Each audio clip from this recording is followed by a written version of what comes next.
Alright, so from the previous lessons, you've already looked at how to process the various data for 2017 to 2020.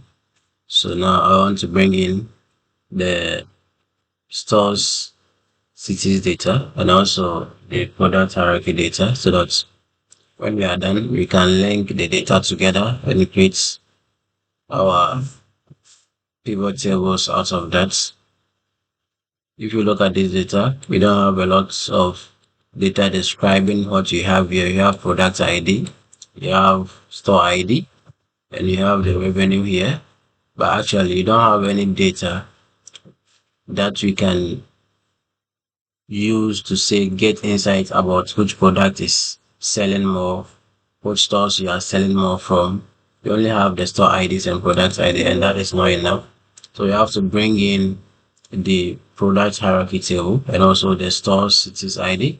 With the store cities ID, we can even get insights about which cities you are selling more and which states you are selling more and all those stuff. So we can do a lot of things when you have those information linked to the main data set, which is from 2017 to 2020 combined. So let's see how we can do that. As usual, you'll be using Power Query. So go to get data, then our source is from a CSV file. So you pick CSV and I'll go to projects. I'll pick it from here. Data, Power Query. I have what I need in this folder. So I'll pick the folder hierarchy first, import, and I will just load before I come back to transform it. So I also go and pick the store cities, store cities. So I'll load, import and load. And now I can transform it by launching Power Query. So this is the product hierarchy. First of all, I want to rename this the store cities first. So stores cities.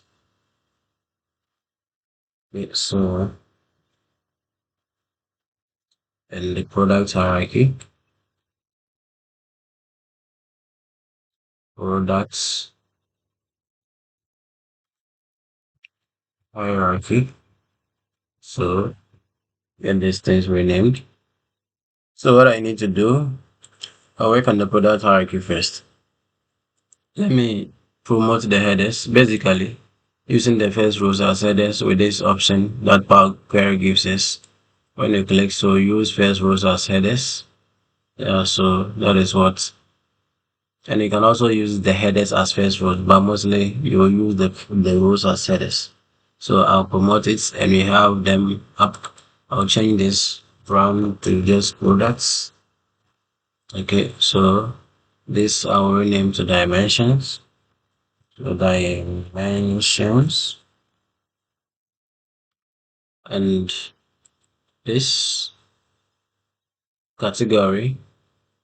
I'll work on that. I want to split it into category and subcategory.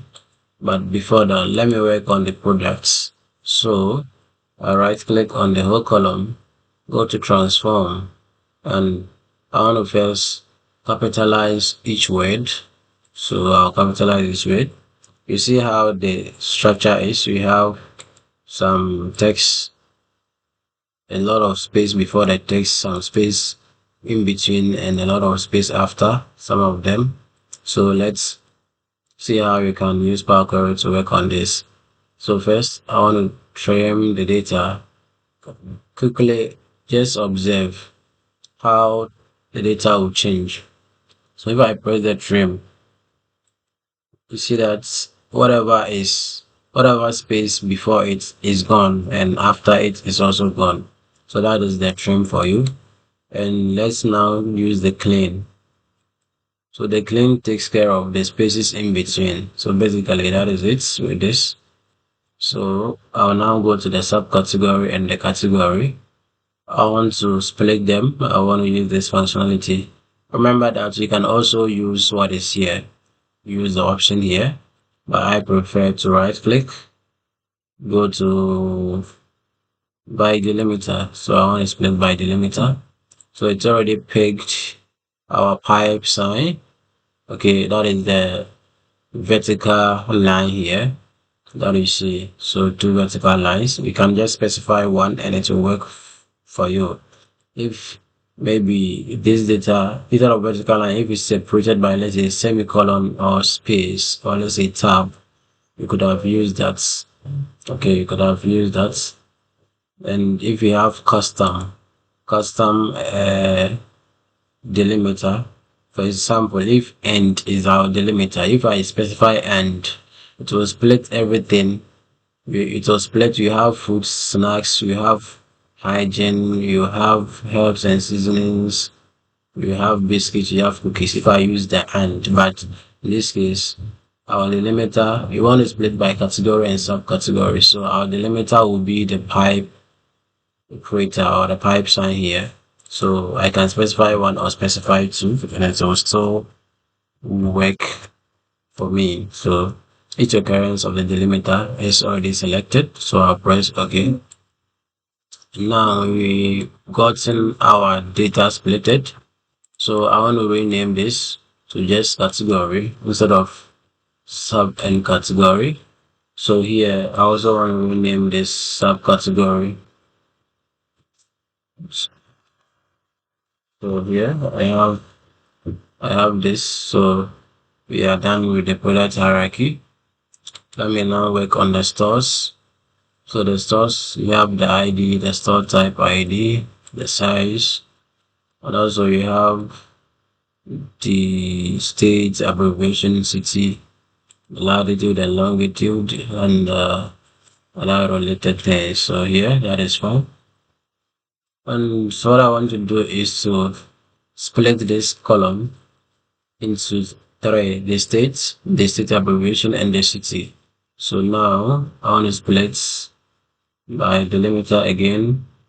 It's already selected our delimiter, which is dash in this case. So, and each occurrence of the delimiter is already selected. I'll press OK.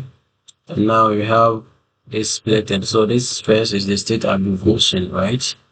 So I'll rename this state abbreviation. Bring my underscore here. Let me check for space. Okay, there's a space after. Clear the space.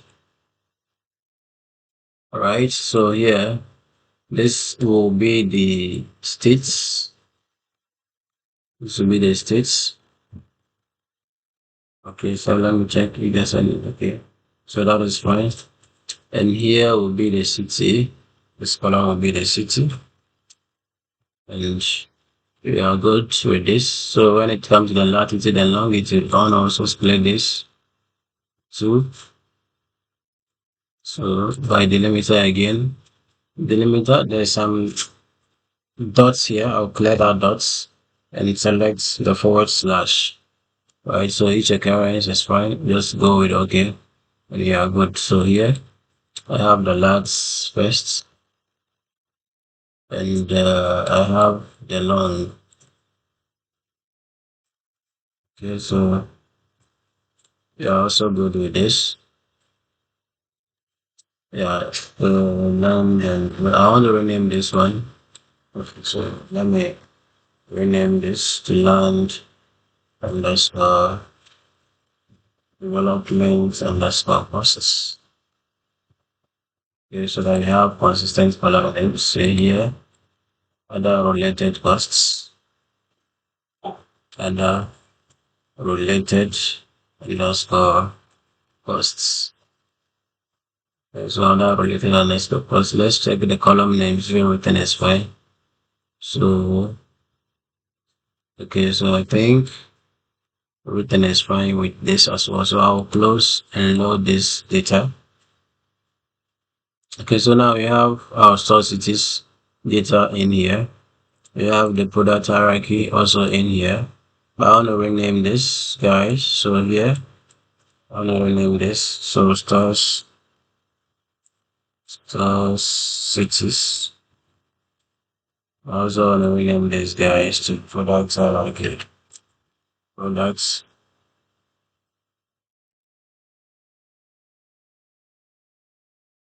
product hierarchy. So the other one is also done. So here I have all my data loaded. And as you can see, previously you were seeing the 2017, 2018, 19 all on the sheets. We were seeing them as these ones were appearing, but now they are not showing anymore. What I did was to just delete them. Okay, when you delete this from the sheets, it will only appear here as a connection, and that is fine. You don't want to be loading all the data. So now you have 2017, 18, 19, and 20 as connections, and they are only reflect in the main data, but it's the sales 2017, 2018. Everything is loaded by appending them together. So you don't need to load everything. Just getting a connection to them is fine, so that you can link or append all of them together. So that is done. And now you brought in the product hierarchy, you brought in the store city. So on your own, learn to do these things. When you are done, delete all the various data sets for the years, delete all of them, and also create a connection like this. Okay, just create a connection like this, so that when we are done, we will all be on the same page, so we can start working on our pivot tables. But then after doing this, I'll also record another video on how to link the data set together. That will for that, we have to leverage on Power Pivots in Excel. I said I was not going to teach that. I was not going to teach that, but then it's important that I need to teach that, so I will do. Yes, with pivot tables. As when you want to use pivot tables, it's difficult for you to analyze this data without linking them together, because you have this. You have that means I probably have to do a lookup and bring them together. Okay, but I don't want to do a lookup on this. I can do a lookup here in this sales data. I can do a lookup and bring all the products, bring everything. Also here, store cities, I can do a lookup and bring the various cities, because I have the store ID. I have the store ID here, right? So I can do a lookup and bring them, then so do my pivot table. But I feel like that is not efficient. So I want us to create a connection to the main data, what is the sales 2017. Okay, so let me bring that one up here. This sheet is not in, let me delete. Alright, so with this product ID here, okay, if you check the product hierarchy, I have the product ID, and also I have the product ID in the main data, what is still 2017, 2020. And store cities also have the store ID here, and the same store ID is here. So with these two, I can link them together and create my pivot tables, and that will be, you will just use one. You don't have to create several pivot tables to link all these things together, or you don't have to use a lookup to link them together. But then if you're able to create a connection, that one will be a good option to work with. So that one will come in a separate video, so kindly watch out for that. Thank you for watching.